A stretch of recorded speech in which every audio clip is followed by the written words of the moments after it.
This seems silly to me. So why did I just burn in hell for no reason?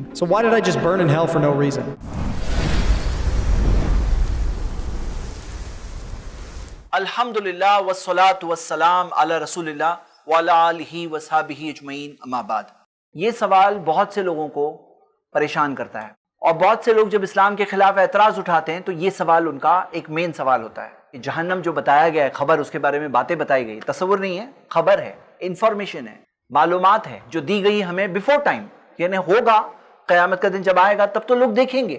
ہمیں before time بتایا گیا کہ قیامت کا دن ہے، اور اس کے بعد حساب و کتاب کے بعد کچھ لوگ جنت جائیں گے، کچھ لوگ جہنم جائیں گے۔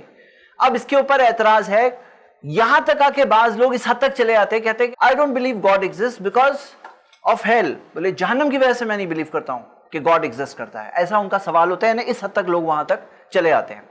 مطلب الگ الگ ٹائپ کے لوگ ہوتے ہیں، کچھ لوگ اس حد تک جائیں گے، کچھ لوگ صرف سوال پوچھیں گے، کچھ لوگوں کے صرف ایک انکمفرٹیبل کوشچن ہوگا۔ چلو سوال کا جواب شروع کرتے ہیں۔ سب سے پہلا پوائنٹ، اگر آپ کو کوئی چیز پسند نہیں ہے یا کوئی شخص پسند نہیں ہے، اس کا مطلب یہ نہیں کہ وہ ہے ہی نہیں۔ مثال کے طور پہ آپ کو ڈونلڈ ٹرمپ نہیں پسند ہے کہ کیسا ہے وہ، ہاں، کیا اس کا یہ مطلب ہے کہ Donald Trump does not exist? تو یعنی یہ سوال کے اندر جو کہا جا رہا ہے کہ they don't believe in God, God میں اس لیے نہیں بلیو کرتے کیونکہ گاڈ نے جہنم رکھا ہے، یعنی کہ ان کے دل میں ایک غلط فہمی ہے، وہ غلط فہمی کا جواب ڈھونڈنا چاہیے، جو مس انڈرسٹینڈنگ ہے، مس کنسپشن، اس کا جواب ڈھونڈنا چاہیے۔ اس سے یہ ثابت نہیں ہوتا ہے کہ گاڈ ڈز ناٹ ایگزسٹ۔ اگر کوئی اس موقف کا بھی if he holds this view، اگر اس کی یہ پوزیشن ہے کہ جہنم کا مجھے سوال کا جواب نہیں مل رہا ہے، اس سے یہ ثابت نہیں ہوتا ہے کہ گاڈ ڈز ناٹ ایگزسٹ۔ لیکن چلو آگے بڑھتے ہیں۔ مین سوال یہ ہے، لوگ یہ کہتے ہیں بھائی 50 سال، 60 سال، 70 ایئرس کی زندگی، 30، 40، 50، 60 جتنا بھی مل جائے، اور ہمیشہ کی سزا، کیا یہ فیر ہے؟ ایسا سوال ہوتا ہے، کیا یہ فیر ہے؟ بولے 50 سال، ہاں کیا یہ صحیح ہے؟ 50 سال کی زندگی پہ ہمیشہ کروڑوں سال کی زندگی، کروڑوں کچھ نہیں ہے، ہمیشہ کس کو بولتے ہیں؟ کروڑوں کچھ نہیں ہے۔ سوال یہ ہے کہ کیا یہ فیر ہے؟ یہ سوال ہے۔ تو ہم پوچھتے ہیں، یہ میرا پوائنٹ نمبر 2 ہے، کہ اگر مان لو کوئی شخص مرڈر کر رہا ہے، مرڈر کرنے کے لیے اس نے گولی چلایا، اب یہ گولی چلنے میں کتنے سیکنڈ لگے؟ یہ جو گولی یہاں سے نکل کر کے جو ایک شخص کو لگی اور اس کی موت ہوئی اس گولی کی وجہ سے، یہ جو جرم ہے، یہ جرم کتنے سیکنڈ کا جرم تھا؟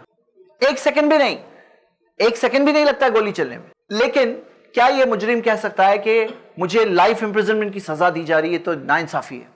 میں نے 1 سیکنڈ کا جرم کیا، 10 سیکنڈ جیل میں ڈال دو، اچھا چلو 100 سیکنڈ ڈال دو جیل میں، 1 سیکنڈ کا جرم ہے، 1000 سیکنڈ کے لیے ڈال دو جرم، 1000 سیکنڈ، یہ کیا بات ہے؟ لائف امپریزنمنٹ، ہاں 1 سیکنڈ کے جرم کے لیے لائف امپریزنمنٹ فیئر ہے انفیئر ہے بات؟ تو یہاں بات کیا ہے کہ ایسے طے نہیں ہوتا ہے، وہ تمہارا فیصلہ تھا، اس کا نتیجہ تمہیں بھگتنا پڑے گا، تمہارا ڈیسیژن تھا، وہ گولی چلانا، وہ 1 سیکنڈ، وہ تمہارا ڈیسیژن تھا، اس کا رزلٹ بیئر کرنا پڑے گا۔ کسی کی موت ہو گئی، اب کوئی بولے کہ میں نہیں مانتا، تو نہیں، آپ کے وہ 1 سیکنڈ کی وجہ سے کسی کی موت ہوئی ہے، تو یہاں پر اس کا رزلٹ آئے گا۔ اس دنیا میں ہمیں بہت چانسز ملتے ہیں، دنیا میں ایسا نہیں ہوتا ہے کہ آدمی جیسے ہی گناہ کیا ویسے ہی مر گیا، اس میں چانس ملتے ہیں انسانوں کو، لیکن ایک بار موت آ جائے گی تو پھر اور چانس نہیں ملنے والے، ایگزام ختم۔ اچھا ایک سوال ہے یہاں پہ، سوال کیا؟ آپ لوگ ذرا سوچ کے جواب دو۔ اگر زندگی، یہاں پہ 50، 60، 70 یہی سوال ہے نا، 50 سال، 60 سال، 70 سال کی زندگی، مجھ سوچو اگر زندگی 1 لاکھ سال کی ہوتی، 1 لاکھ کس کو بولتے ہیں؟ اس میں 100,000 ہوتے ہیں، اس میں 100,000 ہوتے ہیں، اور 1,000 کے اندر 10 100 ہوتے ہیں، یعنی جو 100 سال بھی نہیں ہوتی زندگی، سوچو اس سے اگر 1 لاکھ سال کی زندگی ہوتی، اچھا چلو اور آگے 1 کروڑ سال کی زندگی ہوتی، یا سوچو 100 کروڑ سال کی زندگی ہوتی، تو کیا ایک شخص کے لیے امتحان میں پاس ہو جانا ایزی ہو جاتا یا اور مشکل ہوتا؟ ہاں، کہ یہاں پہ کیا ہے؟ زندگی میں ٹیسٹ ہے، امتحان ہے، اپنے آپ کو سنبھالنا ہے، غلط چیز سے روکنا ہے۔ آدمی سوچتا ہے تھوڑی سی لائف ہے، اتنا میں جی لوں اچھا کام کرتے ہوئے، مر جاؤں گا، ایگزام ختم، پھر تو رزلٹ ہے۔ لیکن اگر ایسی زندگی معلوم ہے 1 کروڑ سال تک جینا ہی جینا ہے، جیتے رہو جیتے رہو، 1 لاکھ سال تک جیتے رہو جیتے رہو، تو یہ ایگزام جو ہے نا، اس کے اندر فیل ہونا زیادہ آسان ہو جاتا ہے اور مشکل ہو جاتا ہے امتحان۔ یہ تو کیا ہے، تھوڑا ٹائم تک صبر کر لو۔ اچھا ہم لوگ جب مان لو اناج کو چیک کرتے ہیں، سوچو کہ پورا سیک بھر کے، گونی بھر کے اگر اناج ہے، تو گونی میں سے آپ کچھ دانے لیں گے، سیمپل کی چیکنگ کریں گے، اس کے بیسس پہ ڈیسیشن لیں گے اچھا یہ کوالٹی ہے. اس کی کوالٹی کا ڈیسیشن ایسا نہیں کہ پورے ایک ایک دانے کو چیک کریں, سیمپل دیکھ کر کے چیک کیا جاتا ہے. اسی طرح ایگزام ہوتا ہے, ایگزام میں کیا ہوتا ہے 3 گھنٹے کا امتحان. کوئی یہ تو نہیں بولتا ہے نا کہ بھائی پورا سال بیسڈ ہے, 1 سال کا امتحان ہونا چاہیے. 1 سال جب اس پہ اوپر ایک ہے ڈیپینڈ, تو 1 سال کا امتحان بھی ہونا چاہیے. یا پورا کریئر ڈیپینڈ ہے تو 10 سال کا امتحان ہونا چاہیے. پھر کب ایگزام ختم ہوگا؟ وہ ایگزام پاس کرنا کتنا مشکل, 10 سال تک جمے رہو استقامت کے ساتھ. سوال کیا ہے, 3 گھنٹے میں فیصلہ کیا جاتا ہے کہ یہ اسٹوڈنٹ کا کیلیبر کیا ہے. 3 گھنٹے کی بنیاد پہ ڈیسیشن ہوتا ہے کہ اسے پاس ہونا چاہیے یا فیل ہونا چاہیے. امتحان ایسے ہی ہوتا ہے, سیمپل ایسے ہی چیکنگ ہوتی ہے. تو یہ جو زندگی ہے یہ ہماری سیمپل ہے, 25, 50, 60, 70. اس میں آدمی نے جو کیا اگر اس کو 1 لاکھ سال بھی ملتے نا تو ایسا ہی کچھ ہوتا یا بدتر. 1 کروڑ سال ملتے تو یہ سیمپل سے فیصلہ ہو گیا. ہمارے لیے آسانی الٹا کہ لمیٹڈ لائف ہے.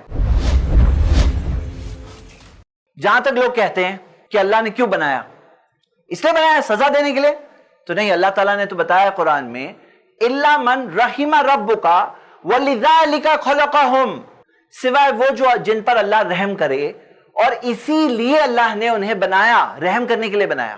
اللہ تعالیٰ نے کیوں بنایا؟ رحم کرنے کے لیے بنایا. اسی وجہ سے قرآن میں کئی آیتیں ہیں. ایک مثال دیکھتے ہیں, سورہ زمر سورہ 39 آیت نمبر 53. اللہ کہتا ہے قل, کہو یا عبادی الذین اسرفوا علی انفسہم, اے میرے بندو جنہوں نے اپنے نفس پر ظلم کیا ہے, لا تقنطوا من رحمت اللہ, اللہ کی رحمت سے مایوس مت ہونا, اللہ کی رحمت سے مایوس مت ہونا. ان اللہ یغفر الذنوب جميعا, کیونکہ اللہ سارے گناہوں کو معاف کرتا ہے, اللہ سارے گناہوں کو معاف کرتا ہے. انہ هو الغفور الرحیم, اللہ معاف کرنے والا رحم کرنے والا ہے. تو یہاں پہ سمجھنا کیا ہے, جہنم وہ لوگوں کے لیے ہے جو گناہوں میں کنٹینیو ہوتے ہیں, ایول میں, برے کاموں میں کنٹینیو ہوتے ہیں, اور توبہ کرنے انکار کرتے ہیں. کئی موقع ملنے کے بعد اللہ کی رحمت ہے اور انلمیٹڈ رحمت دکھ رہی ہے. لا تقنطوا من رحمت اللہ, یہاں تک کہہ دیا گیا کہ اللہ کی رحمت سے مایوس مت ہونا. یہ جو رحمت اللہ تعالیٰ کی طرف سے ہے, یہ اللہ تعالیٰ کی طرف سے کس کے لیے ہے؟ جو سنسیئرلی معافی مانگے ان کے لیے. ہاں, جو معافی مانگے ان کے لیے. اب یہاں پہ سوال کیا اٹھتا ہے کہ انسان یہ کیوں نہیں دیکھ رہا ہے کہ وہ خود غلط کر رہا ہے؟ اللہ تعالیٰ نے فرمایا وَمَا ظَلَمُونَا, ہم نے ان پہ ظلم نہیں کیا, وَلَكِنْ كَانُوا أَنفُسَهُمْ يَظْلِمُونَ, لیکن انہوں نے خود اپنے اوپر ظلم کیا, اپنے نفسوں پہ ظلم کیا. اللہ نہیں ظلم کر رہا ہے. دیکھو یہاں سمجھنا کیا ہے, انسان کو اتنا اچھا موقع ملا, ایک مہربان رب جو معاف کرنے تیار ہے. تم گر جاؤ گے, اٹھو پھر سے, اللہ موقع دے گا. اللہ کی رحمت سے مایوس مت ہونا, ڈونٹ گیو اپ, ہار مت مانو, اللہ تمہیں موقع دے گا. اب یہاں پہ انسان کو یہ سوچنا چاہیے کہ اس کا فالٹ کیا ہے, کیوں. آپ دیکھو گے انسان یہ نہیں دیکھنا چاہ رہا ہے وہ کس طرح سے جھوٹ بولتا ہے, اس کے اندر کیسا ایگو ہے, لالچ ہے, مطلب جو جس طرح سے دھوکے بازی ہے, جس طرح سے حسد ہے, ساری جو بری چیزیں. انسان کو کیا ہے نا معاملہ, اپنے آپ کو دیکھنے کی جگہ اپنی نافرمانی, اپنی ناشکری, اپنے برے کام یہ دیکھنے کی جگہ بلیم کرنے کے لیے چاہیے. کوئی بلیم کرنے کے لیے کریٹر کو بلیم کرنا ہے کہ وہ ایسا کیوں کر رہا ہے. ارے تم دیکھو نا, اتنا بہترین موقع اللہ نے دیا. یہاں پر ہمارا 7واں پوائنٹ یہ ہے جو ٹفسٹ ایگزامز دنیا کے, ہاں اس میں سے کئی سارے U P S C India میں ہے, پاسنگ پرسنٹیج 0.1%, ہاں یعنی کہ 1000 اسٹوڈنٹ میں سے 1 پاس ہوتا ہے. اور اس میں آپ دیکھ سکتے ہو جیسے کہ سی اے ایگزام میں 12% ہے, یا نیٹ کے بھی جو ہاں آئی آئی ٹی جی کے اندر 2.3% ہے. سوال کیا ہے, یہ سب ایگزام کیوں رکھے جاتے ہیں؟ پاس ہونے والوں کے لیے, تاکہ چھٹ کر کے بیسٹ اسٹوڈنٹس آگے بڑھتے ہیں. پاس ہونے والوں کے لیے ایگزام رکھے جاتے ہیں. انسان کو تو بہترین موقع ملا, تھوڑی سی زندگی جی لو, ہمیشہ کی کامیابی. تھوڑی سی زندگی ہمیشہ کی کامیابی. اس میں سوال کیا ہے کہ یہ جو اپورچونٹی مل رہی ہے جنت جانے کی, تھوڑی سی زندگی اچھی گزار لو, ہمیشہ جنت میں رہنا, یہ بیٹر ہے یا بے مقصد, بے وجہ, بغیر کوئی پرپس کے, بغیر کوئی مقصد کے ایسے ہی جیتے رہو؟ یہ بیٹر ہے. یہ بیٹر ہے کہ تمہارے پاس تھوڑی سی زندگی, کلیئر کٹ گول ہے, اچھے سے جی لو, زندگی تمہاری کامیاب. یا یہ بیٹر ہے کہ ایسے ہی جی رہے ہو, ہاں بے مقصد. تو جو لوگوں کو اپنی لالچ کے لیے جینا ہے, اپنی یہ ساری بری چیزوں کے لیے جینا ہے, ان کو بہانا چاہیے, ان کو ایکسکیوز چاہیے,